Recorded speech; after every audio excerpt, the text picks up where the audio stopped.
हे winners, क्या आप जानते हो हमारी इस इंटेलिजेंट बॉडी के पास हमारी बीमारियों को, हमारे टॉक्सिन्स को, हमारी बॉडी के किसी भी ब्लॉकेज को खाकर यानी ईट करके खत्म करने की पूरी कैपेसिटी होती है। तो अगर होती है तो इसको रोकता कौन है? इसको रोकते हैं हम खुद।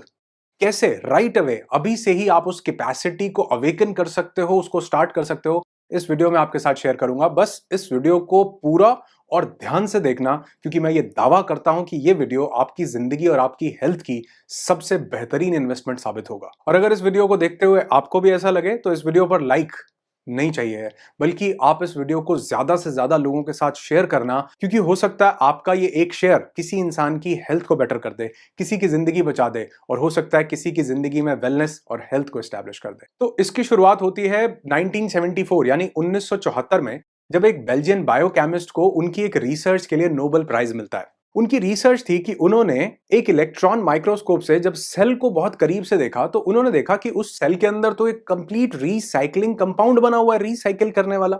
और उसके अंदर उनको देखने को मिला लाइसोसोम, और लाइसोसोम के अंदर उनको 50 डिफरेंट डाइजेस्टिव एंजाइम्स मिले। यानी वो हमारे बिल्कुल समझो पेट की तरह है, जैसे पेट के अंदर खाना जाता है और वो पूरा खाना पचा लेता है, यही काम कर रहे थे वो लाइसोसोम के अंदर वो डाइजेस्टिव एंजाइम्स। तो उन्होंने देखा और वो हैरान रह गए कि वो डाइजेस्टिव एंजाइम्स जो हैं वो किसी भी चीज को खाने की कैपेसिटी रखते थे, रिसाइकिल करके उसको एक नए सेल में तब्दील करने की कैपेसिटी रखते थे।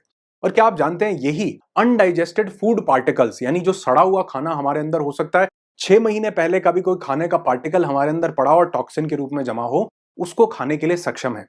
ये हमारी बॉडी के फैट को खा करके उसको मेल्ट करने, यानी मोम की तरह पिघल जाएगा आपका बॉडी का फैट, अगर हमारे इन लाइसोसोम्स ने उसको खाना शुरू कर दिया तो। उसके बाद ये हमारी बॉडी के ब्लॉकेजेस, जहां जहां चाहे वो वेन्स हो चाहे हार्ट हो, कहीं पर भी ब्लॉकेज हो, ये उस ब्लॉकेज को खा सकते हैं। उन्होंने देखा कि इसके साथ, ब्लॉकेज के साथ साथ बॉडी में जितने भी टॉक्सिन्स हैं, उन टॉक्सिन्स को भी ये खाने की हमारी बॉडी पूरी कैपेसिटी रखती है। बॉडी के अंदर जितने बैक्टीरियाज हैं, बुरे बैक्टीरियाज, जितने वायरसेस हैं, उनको खाने की कैपेसिटी रखती है। वो सेल्स जो मर गए हैं, डेड सेल्स हैं, वो सेल्स जिन्होंने अपना प्रोटीन बनाना बंद कर दिया है, या वो सेल्स जो गलत प्रोटीन बना रहे हैं, उनको खाने की कैपेसिटी रखती है। इनफैक्ट इन्होंने देखा कि इसके पास इतनी कैपेसिटी है कि वो सेल्स जो अनवांटेडली म्यूटेट हो रहे हैं, जिनको हमारी बॉडी कंट्रोल नहीं कर पा रही है, जिसको कैंसर बोल दिया जाता है, ये उसको भी खाकर खत्म करने की पूरी कैपेसिटी रखते हैं। यानी बेसिकली हर वो बीमारी जिसको हम ला इलाज बोलते हैं, ला इलाज हम इसलिए बोलते हैं क्योंकि आज हमारी मेडिकल साइंस जो है वो अभी उसका इलाज खोज नहीं पाई है। आज से 10 साल पहले बहुत सी बीमारियां ला इलाज थी, अब उनका इलाज खोज लिया गया है। तो ला इलाज का मतलब ये नहीं है कि वो ठीक नहीं हो सकती। ला इलाज का मतलब है कि मेडिकल साइंस के पास अभी कुछ ऐसे केमिकल्स तैयार नहीं हुए जिससे उसको ठीक किया जा सके। लेकिन मजे की बात यह है कि उस डिवाइन बीइंग ने, उस सुप्रीम बीइंग ने आपकी बॉडी में ये कैपेबिलिटी दे करके भेजा था कि आप किसी भी बीमारी को किसी भी समय पर ठीक कर सकें, और उसकी पूरी कैपेबिलिटी आपके इन सेल्स के अंदर, आपकी बॉडी के अंदर मौजूद है। तो हो सकता है अब आप कहो कि यार अगर ये कर सकते हैं तो कर क्यों नहीं रहे, इसको रोक कौन रहा है? इसको रोक रहे हैं हम खुद। जी हाँ, इसको हम खुद रोक रहे हैं। और इसी प्रोसेस को, ये जो अंदर खाने का प्रोसेस है, जब ये रुक जाता है तो इसी की वजह से टाइप 2 डायबिटीज हो रहा है, इसी की वजह से ब्लॉकेजेस हो रहे हैं, इसी की वजह से सभी एज रिलेटेड डिजीजेस जो बहुत ज्यादा बढ़ रही हैं वो हो रही हैं, इसी की वजह से एल्जाइमर हो रहा है, पार्किंसंस हो रहा है, और कभी कभी ये जो सेल्स को नहीं खा पा रही हमारी बॉडी, इसी वजह से तो कैंसर हो रहा है। अब हो सकता है आपको, यार डरा क्यों रहे हो आप? माई डियर फ्रेंड, मैं डरा नहीं रहा, मैं आज आपका डर खत्म ही कर देने वाला हूं। इतनी powerful science, Nobel prize winning science आपके साथ शेयर करूंगा, जिसको कहा गया ऑटोफेजी। ऑटो का मतलब है सेल्फ और फेजी का मतलब है टू ईट, यानी एक ऐसी अवस्था जहां बॉडी सेल्फ को, खुद को ही ईट करना शुरू कर देती है। हम इसका सही तरीका सीखेंगे इस वीडियो में कि आपको इस ऑटोफेजी को अपनाना कैसे। लेकिन उससे पहले समझते हैं कि डॉक्टर योशिनोरी ओशुमी को, जो कि टोक्यो इंस्टीट्यूट ऑफ टेक्नोलॉजी में एक सेल बायोलॉजिस्ट हैं, 2016 में उनकी एक रिसर्च, जिसको मैं अभी ऑटोफेजी बता रहा हूं, इसके लिए उनको भी नोबेल प्राइज दिया गया। पर विडंबना यह है कि इसको हम खुद ही रोक रहे हैं। हमारी बॉडी चिल्ला चिल्ला के कई बार बोल रही होती है, कई सिम्टम्स दे रही होती है, मोटापे के रूप में बता रही होती है, स्ट्रेस एंजाइटी के रूप में बता रही होती है कि हमको ऑटोफेजी की जरूरत है। और अगर आपने इस वीडियो को पूरा देख के समझ लिया तो इस वीडियो के बाद से ही आप अपने आप को एक नई जिंदगी देना शुरू कर दोगे। पर मुद्दा तो यहां पर वही आता है ना कि हम इसको कैसे रोक रहे हैं। इस ऑटोफेजी को हम रोक देते हैं या इसको होने ही नहीं देते सिर्फ एक चीज से, और वो है खाना खाकर। जी हाँ। आप कहोगे यार खाना तो बड़ा ज़रूरी कंपाउंड है और हमको तो बचपन से ही बताया खाओ, खाओ, खाते जाओ और खाओ, सुबह उठ के खाओ, रात को खाओ। उसके लिए समझो जैसे एक व्हीकल है, एक गाड़ी है या कोई भी व्हीकल है, उसको चलने के लिए फ्यूल चाहिए होता है। उसी तरह हमारी बॉडी को चलने के लिए फ्यूल चाहिए और वो फ्यूल हमें मिलता है खाना खाने से। और क्या आप जानते हैं वो जो हमारे सेल्स हमारी बॉडी को ईट करेंगे वो क्यों करेंगे? उसको ईट करने का सिर्फ एक रीजन है कि हमारी बॉडी जैसे मैंने बताया फ्यूल पर चल रही है व्हीकल की तरह। अब वो फ्यूल उसको खाने से मिला तो जब उसको खाने से वो फ्यूल नहीं मिलता तो क्योंकि उसको लगातार ग्रो करते रहना है तो उसको वो फ्यूल मिलता है हमारे ही बॉडी के अंदर से। पहले वो हमारे बॉडी के फैट को खाती है, उसके बाद टॉक्सिन्स, उसके बाद ब्लॉकेजेस, उसके बाद वायरसेस, उसके बाद बैक्टीरियाज, उसके बाद वो डेड सेल्स ढूंढेगी, वो सेल्स जिन्होंने प्रोटीन बनाना बंद कर दिया उनको खाना शुरू करेगी। लेकिन आपको हो सकता है लगे कि यार 9 बजे मैंने खाना खाया, अब 9:30 बजे मेरा ऑटोफेजी स्टार्ट हो जाना चाहिए क्योंकि खाना खत्म हो गया अब मेरा। नहीं, आपका ऑटोफेजी स्टार्ट होगा जब आपके खाने का डाइजेशन खत्म हो जाएगा। अब ये चीज बहुत ध्यान से समझना कि हर एक खाने का अपना एक डाइजेशन का टाइम है जिसको मेटाबॉलिज्म से पूरा किया जाता है। सपोज हमने एक फ्रूट खाया, वो फ्रूट जब हमने खाया तो फ्रूट को डाइजेस्ट होने में आधे घंटे से लेकर के 1.5 घंटे तक का समय, एवरेज देखें तो 45 मिनट्स या 1 घंटे में वो डाइजेस्ट हो जाता है क्योंकि उसमें ज्यादातर पानी ही तो है जिसको डाइजेस्ट नहीं करना पड़ता। और फ्रूट के बाद अगर हम वेजिटेबल्स को देखें, रॉ वेजिटेबल्स को, तो उनको डाइजेस्ट करने में 2 से 3 घंटे का समय लगता है। उनको कुक कर दिया जाए, पका दिया जाए, तो उनको डाइजेस्ट करने में 3 से 5 घंटे का समय लगता है। और अगर हम ये अनाज खाते हैं जैसे चावल है, गेहूं है या हम रोटी सब्जी जो भी पका करके खाते हैं उसको डाइजेस्ट करने में कभी कभी 6 से 8 घंटे तक का समय लग जाता है हमारी बॉडी को। जो हम एनिमल प्रोटीन लेते हैं उसको डाइजेस्ट करने में कई बार 12 घंटे लग जाते हैं मैक्सिमम। और जो हम एनिमल मीट लेते हैं उसको डाइजेस्ट करने में 24 घंटे भी कई बार कम पड़ते हैं। तो अगर आपने कोई चीज ऐसी खाई है जिसको खाने के बाद 8 घंटे का टाइम लगता है डाइजेशन में, और आपने सुबह 9 बजे खाना खाया, उसके बाद फिर 1 बजे आपने खाना खाया, तो अभी तो पिछला डाइजेशन ही कंप्लीट नहीं हुआ था, पेट अभी काम कर रहा था, आपने ऊपर से और भेज दिया। रात को फिर शाम की चाय पीनी थी, शाम की चाय पीने के बाद रात को फिर 9 बज गए, 8 बज गए और फिर से हमको डिनर करना था। अभी पिछला प्रोसेस खत्म नहीं हुआ था और हमने रात को उसको वो दे दिया, इतना भयंकर एनिमल हैवी प्रोटीन दे दिया। कई बार हम नॉन वेजिटेरियन उसको दे देते हैं डाइट। तो वो कहां से, वो पूरी की बॉडी की पूरी एनर्जी जो है वो आपके खाने को डाइजेस्ट करने में ही लगी हुई है। तो यहां पर डॉक्टर योशिनोरी ने देखा कि कैसे हमारा ऑटोफेजी शुरू हो और कैसे वो जो फ्यूल हमारी बॉडी को खाने से मिल रहा है अब वो हमारी बॉडी के ही टॉक्सिन्स को खा करके पूरा करे। तो उसका सबसे पावरफुल तरीका जो है वो उन्होंने देखा, वो था फास्टिंग, यानी व्रत करना, जिसको उन्होंने बोला फ्यूल रिसाइकलिंग। यानी हमारी ही बॉडी के कुछ टॉक्सिन्स रिसाइकिल होके नए सेल्स में कन्वर्ट होते हैं। इसका एक पूरा प्रोसेस होता है।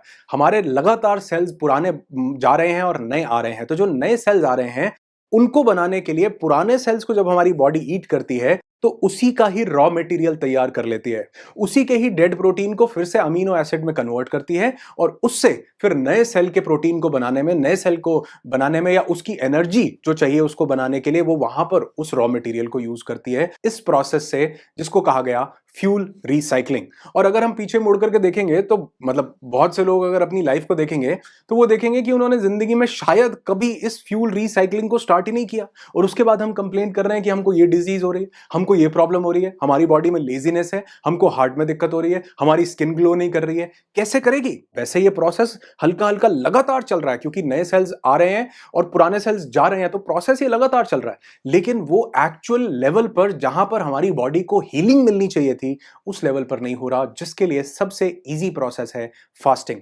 और आप देखो कि ये डॉक्टर योशिनोरी ओशुमी ने तो इसको अब हमको 2016 में एक साइंटिफिक तरीके से बताया तो हम समझ पा रहे हैं, लेकिन हमारे एंसेस्टर्स, हमारे बड़े बुजुर्ग ये तो हमको कई सालों से बताते आ रहे थे कि फास्टिंग करो, व्रत करो। और वो इतने ज्यादा इंटेलिजेंट थे, हो सकता है इसका साइंटिफिक प्रोसेस ना बताया हो, लेकिन इतने इंटेलिजेंट थे कि उन्होंने हर एक व्रत को किसी ना किसी रिलीजियस चीज के साथ जोड़ दिया कि आपकी जिसमें आस्था, आप ये नहीं कह सकते हो कि जी मैं तो फलाने फलाने रिलीजन को या फलाने भगवान को मानता हूं, मेरा तो दिन निकल गया। उन्होंने कहा नहीं, कभी जब मन करे तब कर लो, सोमवार को शंकर जी के लिए कर लो, मंगलवार को हनुमान जी के लिए कर लो, माता के लिए करना है तो फ्राइडे के लिए कर लो, बच्चों के पिता के लिए करना है तो करवा चौथ कर लो, यानी एकादशी कर लो, द्वादशी कर लो, अमावस्या कर लो, और कितने ओकेजन के लिए कि अगर पति बढ़िया चाहिए उसके लिए व्रत कर लो, पत्नी बढ़िया चाहिए उसके लिए कर लो, नौकरी चाहिए उसके लिए कर लो, हर चीज के साथ व्रत को अटैच किया, क्योंकि वो जानते थे कि अगर इसको किसी बिलीफ के साथ जोड़ा गया तो इंसान उसके साथ भी जुड़ा रहेगा, भगवान के साथ भी जुड़ा रहेगा और अपनी हेल्थ को भी अच्छा करेगा। मेरी एक बात मानना, बहुत ध्यान से सुनना, कि वहां कहीं ऊपर बैठे भगवान को हमारे व्रत की जरूरत नहीं है। जो भगवान हमारे अंदर बैठा है ना, उसको इस व्रत की जरूरत है। अब इसको करना कैसे है, क्योंकि इसका एक सही प्रोसेस अगर आपने समझा तो आप इसको अभी से राइट अवे शुरू कर सकते हो। इसको करने के लिए सबसे पहला प्रोसेस ये है कि आप 24 आवर की फास्टिंग करें, 24 घंटे की फास्टिंग वीक में एक बार। आप चाहें, इसको मैं बहुत फ्लेक्सिबल बनाऊंगा आपके लिए, आप चाहें तो उसको पानी पर पूरे दिन फास्ट कर सकते हैं, और अगर आप चाहें, आपको लगता है कि नहीं मैं इतना नहीं कर सकता, तो आप चाहें तो जूस पर पूरे दिन एक दिन फास्ट कर सकते हैं। उसके बहुत छोटे छोटे कॉन्सिक्वेंसेज होंगे। हल्का सा हो सकता है आपको एनर्जी डाउन लगे, या किसी को हेडेक लगे, या किसी को थोड़ी सी वीकनेस लगे, तो ये कोई डिजीज, ये कोई बीमारी नहीं है। ये सिर्फ उसके रिफ्लेक्सेस हैं जो आपको फास्ट करने से मिल रहे हैं, क्योंकि आपकी बॉडी अंदर एनर्जी के ऊपर काम कर रही है। तो इससे घबराना नहीं है, तो एक दिन में ठीक हो जाने वाली चीज है। पानी पर करो, नहीं होती जूस पर करो, नहीं होती फ्रूट्स पर करो, लेकिन करो जरूर। अगर एक वीक में एक बार नहीं कर सकते, महीने में एक बार करो।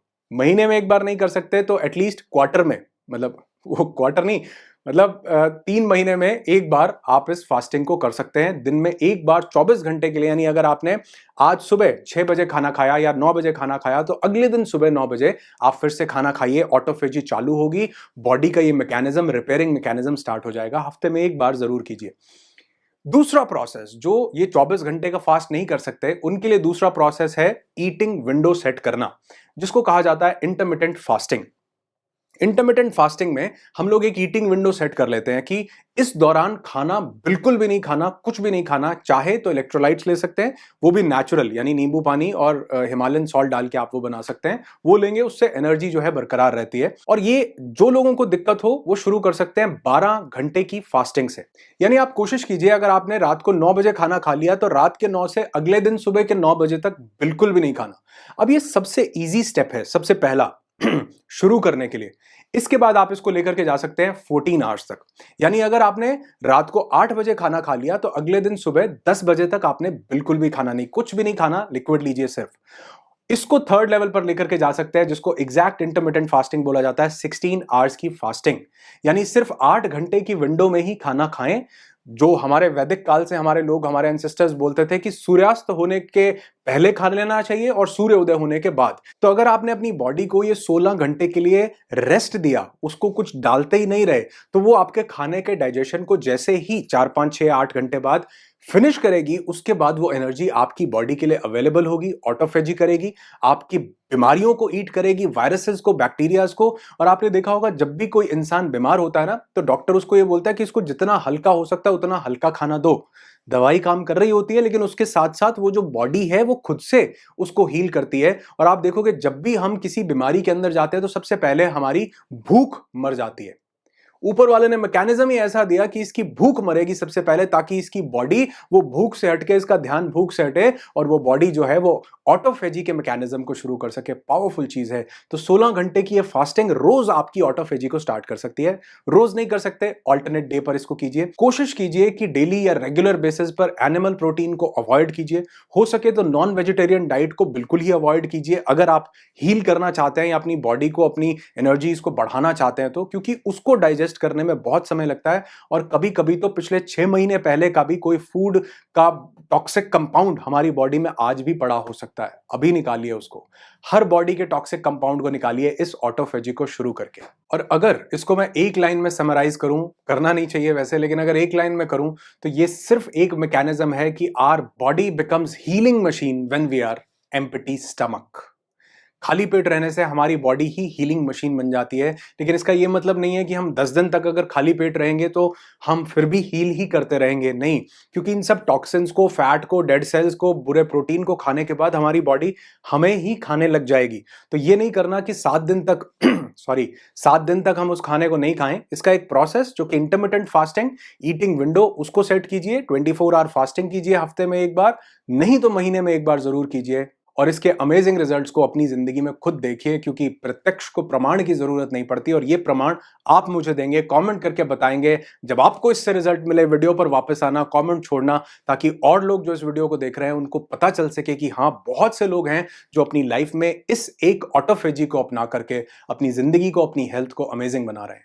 आपकी जिंदगी खुशियों से भरी हो, यही दुआ करता हूं। I wish you lots and lots of peace, tons of happiness and bundles of success in your life.